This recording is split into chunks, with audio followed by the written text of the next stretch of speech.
क्षण न सिर्फ योग्यता के मापदंडों को कम करके अयोग्य लोगों को सरकारी नौकरियों में भर रहा है, बल्कि उन तमाम लोगों को भारतीय राजनीति का हिस्सा बना रहा है जिनका दूर दूर तक लोकतंत्र और उसके मूल्यों से कोई लेना देना नहीं है।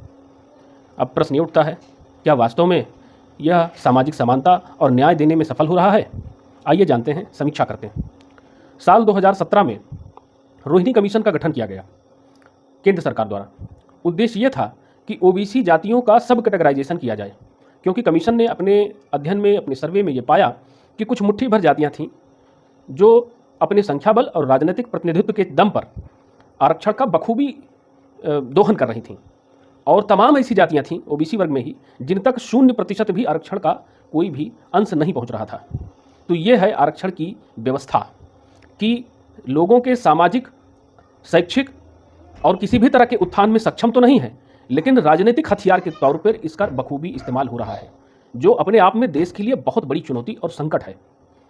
अगर देश का राजनीतिक विभाजन इसी तरीके से होता रहा, इसके मूल में आप जाएंगे तो ये कम्युनल अवार्ड सिस्टम के तहत अंग्रेजों से ही ये व्यवस्था शुरू हुई है। इस व्यवस्था का, आरक्षण का जो सिस्टम है, इसका उद्गम ही अंग्रेजों से हुआ है, और आज़ाद भारत में उन्हीं के मानस पुत्रों द्वारा इस आरक्षण जैसी व्यवस्था का समर्थन किया जा रहा है, केवल और केवल राजनीतिक दोहन के लिए। जो लोग ये आरोप लगाते हैं कि कुछ ऐतिहासिक कारणों से संपत्ति, सत्ता और संसाधनों पर कुछ वर्ग विशेष का कब्जा रहा है, इसलिए हम विकास के क्रम में काफ़ी पीछे रह गए, तो मैं आज उन लोगों से सवाल पूछना चाहता हूं कि क्या तुम एससी, एसटी, ओबीसी जिस भी वर्ग से आते हो, उस वर्ग में जितनी भी जातियां हैं, क्या तुम आपस में संपत्ति, सत्ता और संसाधनों का तुम लोगों ने बराबर में बंटवारा कर लिया है? यदि कर लिया हो तो उसकी एक नज़ीर देश के सामने प्रस्तुत करिए। हम भी देखना चाहते हैं कि सामाजिक न्याय और समानता की तरफ आपका कितना कड़ा रुख है, कितना बेहतर आप इसको आगे ले जा सकते हैं। आप 0% हैं, 0%। जब बात होगी कहीं कुछ करने की, अपनी क्षमता का प्रदर्शन करने की, तो वहाँ केवल केवल परिस्थितियों का रोना रोने का आप काम कर रहे हैं। तो मेरा सीधे तौर पर यह कहना है कि आरक्षण का समूल नाश हो। ये व्यवस्था देशघाती है, देशद्रोही व्यवस्था है, इससे किसी का भला नहीं होना है। इससे जाति बनाम जाति का संघर्ष चलेगा और अयोग्य लोगों को भारतीय सत्ता में स्थान मिलता रहेगा, जो बार बार इसे भुनाते हुए अपना तो विकास कर सकते हैं, उनके तो अच्छे दिन आ जाएंगे, लेकिन आपको केवल तुष्टीकरण की ही आपको मिलेगा। और मैं उन नेताओं से कहना चाहता हूं कि जिस भी समाज की तुम लोग ठेकेदारी करते आए हो, जिसके विकास का, जिसके उत्थान का तुमने ठेका ले रखा है, एससी, एसटी, ओबीसी, अगर तुमने इनका तुष्टीकरण करने के बजाय सशक्तिकरण किया होता तो आज व्यवस्था कुछ और होती। अपीजमेंट के बजाय एम्पावरमेंट किया होता तो आज व्यवस्था कुछ और होती।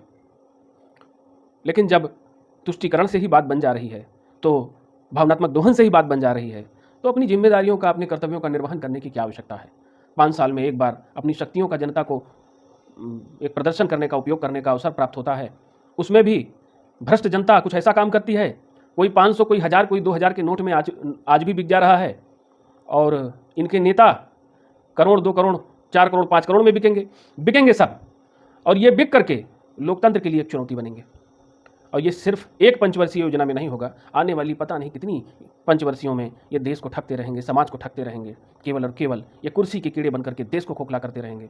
तो मैं देश के सुशिक्षित वर्ग से, आज की युवा पीढ़ी से मैं अपील करना चाहता हूँ कि जाति, पंथ, धर्म, संप्रदाय की घृणित राजनीति से बाहर निकलिए। और जो लोग ये राग लाते हैं कि जिसकी जितनी संख्या भारी उसकी उतनी हिस्सेदारी, मैं तुमसे पूछना चाहता हूँ, अगर ये पूरी दुनिया एक देश होती तो पूरी दुनिया में सबसे ज़्यादा आबादी क्रिश्चियंस की है, फिर मुसलमानों की है, फिर हिंदुओं की है, फिर तमाम और लोगों की है। तो अगर क्रिश्चियंस अपने मनमानी तरीके से कोई नियम कानून लाते तो क्या आपको अच्छा लगता? मुस्लिम जैसा कि शरिया पसंद करते हैं, वो शरिया के तहत कानून व्यवस्था बनाते हैं, आपको अच्छा लगता? ये हिंदू समाज ही है जो सबको अंगीकार करता है, लेकिन आपको इससे भी समस्या है। देश में तथाकथित अम्बेडकरवादी आरक्षण के नाम पर जिस तरह से सामान्य वर्ग को गरियाने का काम करते हैं, धर्म विरुद्ध टिप्पणी करते हैं, उन्हें सोचना चाहिए कि यही लोग हैं तुम्हारे वास्तविक सरपरस्त, संरक्षक, अन्यथा तुम्हें मिटते देर नहीं लगेगी। पूर्व में बहुत से लोगों को ये शौक चढ़ा कि एक अलग नज़ीर प्रस्तुत की जाए, क्या हुआ उनके साथ?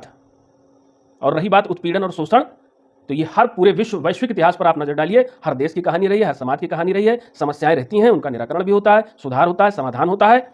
और अपने ही परिवार में जब कोई समस्या हो तो उसको छोड़कर भागा नहीं जाता, भागना, पलायन करना विकल्प नहीं होता, उसी में सुधार की संभावनाएं तलाश करके वहीं सुधार किया जाता है। लेकिन ये विभाजनकारी जो डिवाइसिव पॉलिटिक्स चल रही है, ये बहुत बड़ा खतरा है। देश का आज मानसिक विभाजन हो चुका है, राजनीतिक विभाजन हो चुका है, हर मानस का राजनीतिकरण हो गया है। तो ये पूरे समाज के लिए, देश के लिए बहुत बड़ी चुनौती है और हम सब अगर आप चाहें तो ये तस्वीर बदल सकती है।